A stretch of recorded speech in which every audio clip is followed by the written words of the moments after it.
ബംഗാൾ ഉൾക്കടലിൽ രൂപം കൊണ്ട മൊന്ത ചുഴലിക്കാറ്റ് വടക്കു പടിഞ്ഞാറൻ ദിശയിൽ നീങ്ങി തുടങ്ങി. ഇന്ന് രാത്രിയോടെ ആന്ധ്രയിൽ കാക്കിനടയ്ക്ക് സമീപം മച്ചിലിപട്ടണത്തിനും കലിംഗപട്ടണത്തിനുമിടയിൽ ചുഴലിക്കര തൊടുമെന്ന് കാലാവസ്ഥാ വിദഗ്ധർ അറിയിച്ചു. കരയിൽ 110 കിലോമീറ്റർ വരെ വേഗത്തിൽ കാറ്റ് വീശാനും സാധ്യതയുണ്ട്. സ്ഥിതിഗതി നേരിടാൻ ആന്ധ്രയിൽ തയ്യാറെടുപ്പ് തുടങ്ങി. ചെന്നൈയിലും പരിസര പ്രദേശങ്ങളിലും മഴ ശക്തിപ്പെട്ടു. ഒഡീഷയിലെ തെക്കൻ ജില്ലകളിൽ ആളുകളെ മാറ്റിപ്പാർപ്പിക്കാൻ തുടങ്ങി.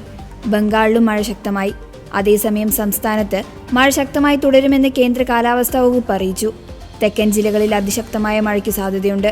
കോട്ടയം, ഇടുക്കി, എറണാകുളം, തിരുവനന്തപുരം, കൊല്ലം, പത്തനംതിട്ട, ആലപ്പുഴ ജില്ലകളിൽ ഇന്ന് യെല്ലോ അലേർട്ടാണ് പ്രഖ്യാപിച്ചിരുന്നത്.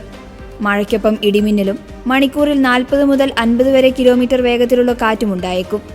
സംസ്ഥാനത്ത് ഇന്നലെ മഴക്കെടുതികൾ മൂലം 2 പേർ മരിച്ചു. പൊതുജനങ്ങളും സർക്കാർ സംവിധാനങ്ങളും ജാഗ്രത പാലിക്കണമെന്ന് സംസ്ഥാന ദുരന്ത നിവാരണ അതോറിറ്റി നിർദ്ദേശിച്ചു. മലയോര മേഖലകളിൽ കനത്ത മഴ തുടർന്നേക്കാം.